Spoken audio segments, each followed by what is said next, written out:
A week before my wedding, I thought my life was finally settled. I was 27, financially independent, emotionally confident, and about to marry a man everyone described as perfect for me. We met 2 years earlier, fell into an easy rhythm, and built what looked like a solid future. There were no loud fights, no dramatic breakups, no warning signs that screamed danger. Just comfort, routine, and promises. That morning, I woke up early with a strange sense of restlessness. I blamed it on wedding stress. Everyone said the week before the wedding was always chaotic, especially for the bride. I checked my phone, answered messages from friends, confirmed the florist again, and reminded myself that everything was under control.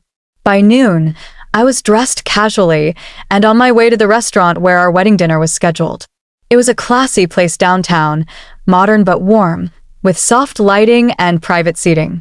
We had chosen it because it felt intimate, not flashy. The kind of place where conversations mattered more than appearances.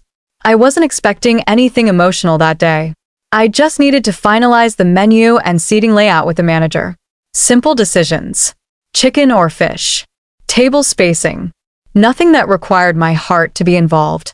When I walked in, the smell of fresh bread and coffee filled the air. The restaurant was quieter than usual, probably because it was early afternoon. A hostess greeted me politely and told me the manager would be out in a few minutes. I stood near the entrance, scrolling through my phone, rereading a message my fiancé had sent earlier that morning. It was sweet, predictable, reassuring. Then everything shifted. A young waitress walked past me carrying a tray. I didn't think much of it until she slowed down, almost stumbled, and then stopped. Without turning fully toward me, she leaned slightly closer and whispered something that made my heart skip. "Please don't go inside yet," she said.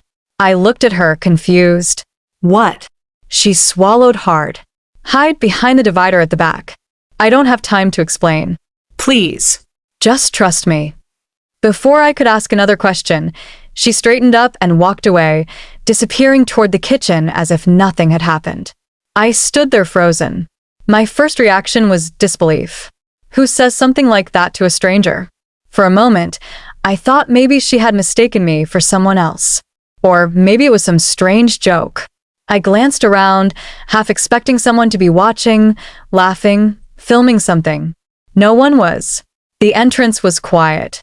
The hostess was busy with paperwork behind the counter. I told myself I should ignore it. I was a grown woman, not someone who followed whispers from strangers. But something about her voice wouldn't leave me alone. She wasn't excited. She wasn't playful. She was scared. I took a slow breath. I told myself I would just step back for a moment, just to calm down, just to give myself a second before meeting the manager. The divider she mentioned was near the back, separating the main dining area from a smaller private section. It was tall enough to block most of the view, but had narrow gaps between decorative panels. I walked there quietly, feeling ridiculous, my heart beating faster with each step. I stood behind it, hidden enough that anyone walking by wouldn't notice me right away. 1 minute passed. I checked my watch. 2 minutes. I started to feel stupid. I told myself I'd count to 5, then step out and forget the whole thing. That was when I heard his voice. My fiancé's voice. I froze. My body reacted before my mind did. I leaned back, holding my breath, my hand instinctively pressing against my chest. Through the narrow opening in the divider, I saw him clearly. He was sitting at a corner table, relaxed, leaning back in his chair. He wasn't alone. Across from him sat a woman I had never seen before. She was confident, comfortable, dressed casually but with intention. She leaned forward when she spoke, her posture familiar, intimate. This wasn't a first meeting. This wasn't formal. I tried to stay calm. I told myself not to assume anything. People meet friends. People meet coworkers.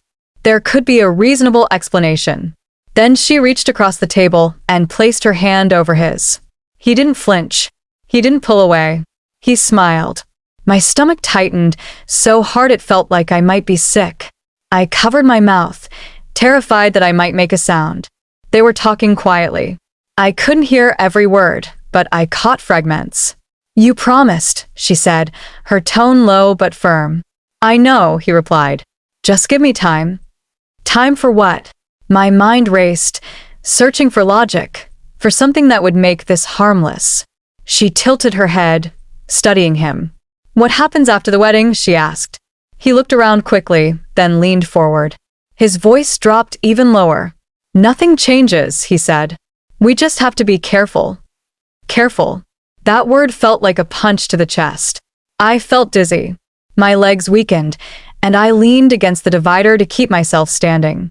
My engagement ring suddenly felt tight, heavy, like it didn't belong on my hand anymore. This wasn't confusion. This wasn't innocent. This was planning. They stood up a moment later. She adjusted her jacket, leaned in close, and whispered something I couldn't hear. He nodded without hesitation. Then he kissed her cheek. Not a polite kiss. Not a friendly one. It was slow. Familiar. Intimate. I stepped back, my hands trembling, my thoughts scattered. My heart didn't break all at once. Instead, it went quiet, cold, focused. They left separately, minutes apart, like people who had practiced this before. I waited until the restaurant felt still again. That was when the waitress returned. She approached slowly, her eyes searching my face. When she saw I was still there, relief washed over her expression. I'm sorry, she said softly. I couldn't stay quiet. My voice came out weaker than I expected. How long? She hesitated, then answered honestly. Long enough. I nodded, even though my chest hurt with every breath. In that moment, I understood something clearly. This wasn't the end of my story. It was the beginning of the truth. I didn't leave the restaurant right away. I stood there for a long moment, trying to steady my breathing, trying to convince my hands to stop shaking. Everything inside me wanted to run, but another part of me, quieter and stronger, told me to stay calm. I had just seen something that could change my entire life. Running wouldn't erase it. The waitress waited respectfully, giving me space. I could tell she was nervous too, like she was afraid she had crossed a line she could never uncross. Why did you tell me? I finally asked. She looked down at her hands.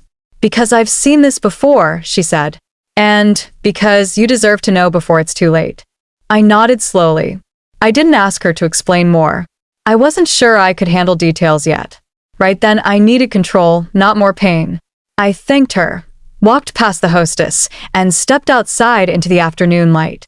The city noise felt distant, like I was underwater. Cars passed, people laughed on the sidewalk. Life moved on, as if nothing had happened. But my life had already split into two parts. Before that moment, and after it. I sat in my car and stared at the steering wheel. My phone buzzed. A message from him. Hey love, how did the restaurant meeting go? For a second, I almost replied like nothing was wrong. Almost. Habit is powerful. Comfort is dangerous. Instead, I put the phone face down and closed my eyes. I didn't cry. Not yet. That evening, I went home and acted normal. I cooked dinner. I folded laundry. I even answered a call from my mother about final dress alterations. I listened, responded, laughed at the right moments. But inside, my mind was replaying everything I had seen. The way he leaned back in his chair. The ease in his voice. The word careful. By night, I made a decision. I wouldn't confront him yet. I needed to understand the full truth. Not just what my heart felt, but what was actually happening behind my back. I owed myself clarity, not chaos. The next morning, I watched him more closely than I ever had before. He kissed my forehead before leaving for work, like he always did. He asked if I'd eaten breakfast. He reminded me about the wedding schedule. He looked at me with the same familiar smile. And suddenly, I saw it differently. Not love. Performance. Throughout the day, I noticed small things I had ignored before. How often he checked his phone. How he stepped into another room to answer calls. How his smile didn't always reach his eyes. That afternoon, while he was in the shower, his phone buzzed on the nightstand. I had never gone through his phone before. I believed in privacy. I believed trust was a choice you made every day. But trust had already been broken. Just not by me. My hands trembled as I picked up the phone. It was locked, but I knew the code. He had given it to me once, casually, like it didn't matter. It mattered now. The screen unlocked. There were messages. Dozens of them. Not hidden. Not even deleted. Her name wasn't saved. Just a number. The conversation stretched back months. I scrolled slowly, my chest tightening with every line. They talked about missing each other, about stolen moments, about plans after the wedding, about how things would be easier once everything was official. Official. I sat on the bed, feeling the weight of each word settle into me. This wasn't a mistake. This wasn't a moment of weakness. This was a double life. When he came out of the shower, I had already placed the phone back where it was. He smiled at me, unaware. Or maybe he was always aware, just confident he wouldn't be caught. That night, I lay next to him in bed, staring at the ceiling while he slept peacefully. His breathing was steady, calm. I wondered how someone could sleep so well while lying so deeply. The next few days felt like a test of endurance. Wedding preparations continued. Guests confirmed flights. Family members called with excitement in their voices. Everyone talked about the future, like it was guaranteed. I played my role perfectly.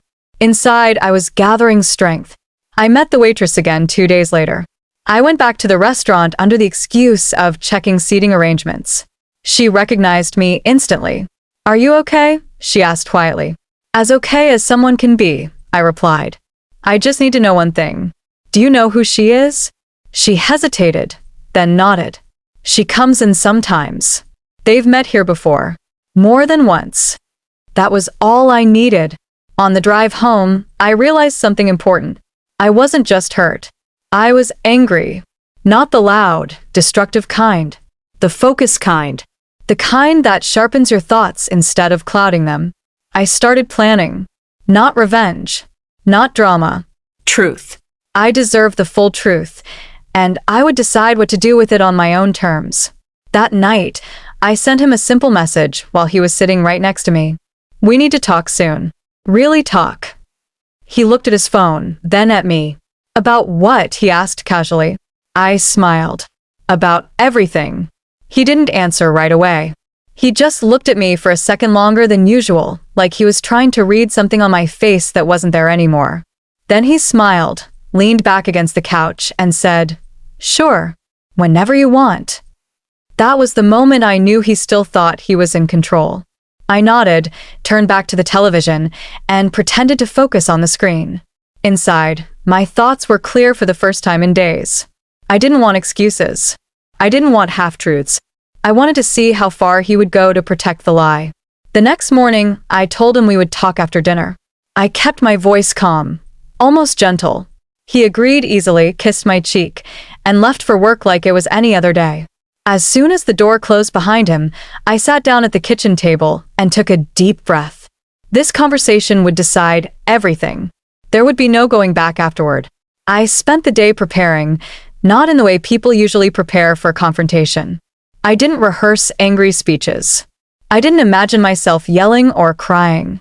I prepared by grounding myself, by reminding myself who I was before him, by remembering that loving someone never meant losing my self-respect. That afternoon, I went for a long walk. I let the city noise fill my ears, let strangers pass me without knowing what kind of storm I was carrying inside. I thought about the future I had imagined and allowed myself to mourn it quietly. By the time I returned home, I felt steady. He arrived just after 7, cheerful, relaxed, talking about work like nothing heavy was waiting for him. He poured himself a drink and asked if I wanted one. "No," I said. "I want us to talk first." His smile faded slightly, but he sat across from me at the dining table. The same table where we had planned holidays, laughed over late dinners, talked about names for future children. "So," he said, "what's on your mind?" I looked at him carefully. "How long have you been lying to me?" He blinked. "What?" I didn't raise my voice. I didn't accuse. I just watched his face. "The woman from the restaurant." I continued. "How long has that been going on?" For a second, the room felt completely still. Then he laughed. A short, nervous sound. "What are you talking about?" I leaned forward slightly. I saw you. I heard you. And I read your messages. The color drained from his face. He opened his mouth, closed it, then ran a hand through his hair. You went through my phone? I almost smiled at the irony. You cheated on me, I said calmly. And that's what you're worried about? He stood up and began pacing, like movement alone could fix what words couldn't. It's not what it looks like, he said quickly. I was going to tell you. I just needed time. I let him talk. He said it didn't mean anything. He said it started before things got serious with us. He said he was confused. He said the wedding pressure made him panic. Each sentence sounded rehearsed, like lines he had practiced in his head long before that night. When were you planning to tell me? I asked. He stopped pacing. After the wedding, he admitted. Things would have calmed down then. I felt something break inside me, quietly. So you were going to marry me, I said slowly, while keeping her on the side? He didn't answer. That silence said more than any confession could. I stood up. Do you love her? He hesitated. That hesitation was everything. I care about you, he said instead. I nodded, but not enough to be honest. He reached for me, his voice softening. We can fix this. Please, don't throw everything away over one mistake. I stepped back. This wasn't one mistake. This was a choice you made over and over again. Tears finally welled in his eyes. What are you saying? I'm saying the wedding is off, I replied. The words felt heavy, but they also felt right. He stared at me in shock. You can't be serious. Everything's already planned. People are flying in. Your family. I'll handle that, I said. What I won't handle is marrying someone who lies to my face. That night, he slept on the couch. Or maybe he didn't sleep at all. I didn't ask. I locked the bedroom door and lay awake, staring at the ceiling, listening to my own heartbeat. The next few days were the hardest of my life. I told my parents first. My mother cried. My father was quiet for a long time, then said he was proud of me.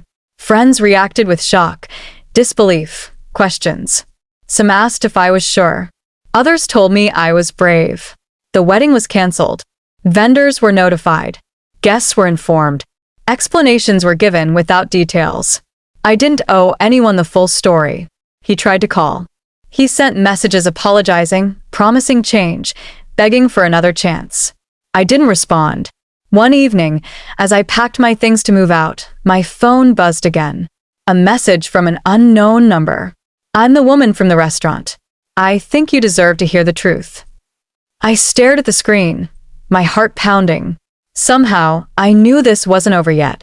The next morning, I texted the number back. Who is this? A few minutes later, a reply came. I'm her. And you deserve to know everything before it goes too far. I paused, my fingers hovering over the screen. Part of me wanted to ignore it, to pretend the nightmare was over. But another part, stronger now, needed closure, needed the truth. Meet me, I typed finally. Somewhere public. She agreed immediately. Downtown cafe. Noon. At the cafe, she was waiting, sipping coffee, calm but with a tension I recognized. She looked younger than I expected, determined but wary. I sat across from her, and for the first time, I realized she was just as caught in this as I had been. I didn't plan to meet you, she said quietly. But when I saw how it was going, I couldn't stay silent. He's been lying to both of us. I nodded, letting her words sink in. Tell me everything. She leaned in. It started months before your engagement. I thought it was casual, nothing serious. But it wasn't. He promised me things, then promised you things. He split himself between us both. My stomach tightened, but I stayed calm. I wanted details, not emotion. He's dangerous with words, she continued. He can make you feel safe while everything is falling apart. He planned to keep it going even after the wedding. I saw the messages. I didn't know what to do at first. I almost left, but then I realized you didn't deserve this. For the first time, I felt a strange mix of relief and rage. Relief that I wasn't imagining things. Rage that I had trusted him completely. Thank you, I said quietly. For telling me. She nodded, eyes serious. I had to. And now you have a choice. He can't lie to you anymore, but you can decide how to respond. I left the cafe with a strange clarity. Every step toward my apartment felt deliberate, powerful. I didn't need him to apologize. I didn't need him to explain. I needed my own life back. When I arrived home, he was there, pacing, probably expecting another night of excuses or silent forgiveness. I stepped inside calmly. He looked at me, hope in his eyes. I met someone, I said simply. He blinked. What do you mean? I met her. She told me everything. Every lie, every plan. I know now. For the first time, his control shattered. His mouth opened, closed, words failing him. I continued, my voice steady. We were supposed to share a life, but you've shared your life with someone else too. That ends now. This wedding ends now. And so do we. He sank into a chair, defeated, unable to argue. I didn't wait for him to protest. I didn't need closure from him. I had it for myself. The next weeks were hard. Calling vendors, canceling reservations, sending emails. It felt like tearing down a world I had built meticulously. But every action reminded me of my strength, my self-respect. I started spending time with myself. Long walks, coffee alone, journaling every emotion. I rebuilt routines that didn't revolve around him. I laughed again. I slept without the weight of deceit pressing on my chest. Occasionally, I thought of him. Occasionally, I thought of her. But mostly, I thought of myself, the woman who could survive betrayal, who could reclaim her life, who could decide her own future. Months passed. Friends came over. Vacations were planned. My confidence returned. I even met someone new, someone honest, someone whose eyes didn't hide secrets. One evening, as I sat on the balcony with a warm cup of tea, I reflected on that week at the restaurant. The whisper, the divider, the 5 minutes that changed everything. I realized it wasn't just a story about betrayal. It was about awakening, about realizing my worth, about knowing that no one else's lies could define my life. And I smiled, fully, completely, without looking back. The wedding that was supposed to define me never happened, but the woman I became, because of it, was unstoppable. I had learned the hardest truth of all. Sometimes, the end of one story is the beginning of the life you are meant to live. And in that truth, I found freedom. Welcome to my YouTube channel. If you love real, exciting, and mind-blowing stories, you are in the right place. Every story here brings a new secret, a new lesson, and a new truth. If this video touches you even a little, hit that like button, it means the world to me. Share your thoughts in the comments, your voice matters. And for more powerful, amazing stories, subscribe now, don't miss a single one. Remember, this isn't just a channel, it's a world of stories.